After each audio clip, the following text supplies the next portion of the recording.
আসসালামু আলাইকুম। আজকে নতুন একটি রেসিপি শেয়ার করছি। ঈদের দিনে কিংবা অতিথি আপ্যায়নে এই মিষ্টান্নটি রাখতে পারেন। এটি খেতে এতটাই সুস্বাদু যে সকলে খেয়ে আপনার প্রশংসা করতে বাধ্য হবে। যারা নতুন রাঁধুনি আছেন তারা অবশ্যই এই রেসিপিটি ট্রাই করবেন। আর ভিডিওটি যদি ভালো লাগে তাহলে প্লিজ চ্যানেলটি সাবস্ক্রাইব করে যাবেন। মিষ্টান্নটি রান্না করার জন্য প্রথমে লাগছে পোলার চাউল।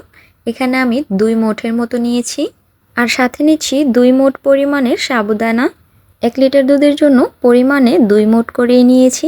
আপনারা চাইলে দুধের পরিমাণ অনুযায়ী 2-1 মুঠ বাড়িয়ে নিতে পারেন। এরপর পোলার চাউলগুলো পানিতে ভিজিয়ে রাখতে হবে 20 মিনিটের মতো। 20 মিনিটের মতো ভিজিয়ে রেখে তারপর ভালোভাবে ধুয়ে নেব। আর এই রেসিপিটি খুবই সহজ এবং দ্রুত সময়েই রান্না করে নেওয়া যায়।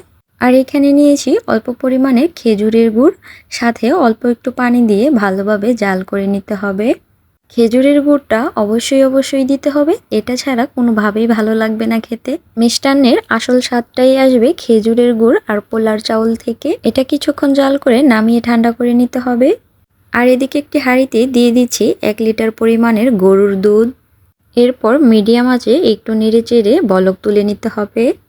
দুধে একটি বলক চলে এলেই দিয়ে দিব ধুয়ে রাখা পোলাওর চাউল। এরপর নেড়েচেড়ে কিছুক্ষণ জাল করে নেব যতক্ষণ না পর্যন্ত সেদ্ধ হয়ে আসে।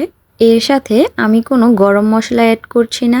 পোলার চাউল অর্ধেক পরিমাণ সেদ্ধ হয়ে আসলে দিয়ে দিব সাবুদানা। সাবুদানা দেওয়ার পর একটু নেড়েচেড়ে দেবেন, সাথে সাথে যেন দলা পাকিয়ে না যায়। দিয়ে দিচ্ছি অল্প পরিমাণের লবণ, এতে করে মিষ্টির ব্যালেন্সটা ঠিক থাকবে। এরপর দিব 2 চা চামচের মতো গুঁড়া দুধ। এটি সম্পূর্ণ অপশনাল, আপনারা চাইলে দিতেও পারেন, হাতের কাছে না থাকলে নাও দিতে পারেন। এবার দিয়ে দিব পরিমাণ মতো চিনি। এখানে চিনির পরিমাণটা কম করেই দিবেন, খুব বেশি দিলে আবার খেতে ভালো লাগবে না। তবে যদি আপনাদের মিষ্টি খেতে বেশি পছন্দ হয় তাহলে আপনাদের পরিমাণ অনুযায়ী চিনি অ্যাড করে নেবেন। এরপর দুধটাকে বেশ কিছুক্ষণ জাল করে ভালোভাবে ঘন করে নিতে হবে। আর যখন সাবুদানা আর পোলার চাউল ভালোভাবে সেদ্ধ হয়ে যাবে, দুধের উপর দিয়ে ভেসে উঠবে। একটু ঘন হয়ে এলে চুলা থেকে নামিয়ে ঠান্ডা করে নেব। এটি ঠান্ডা হলে আর একটু ঘন হয়ে যাবে। দুধটাকে ঠান্ডা করে আরেকটি পাত্রে ঢেলে নিয়েছি।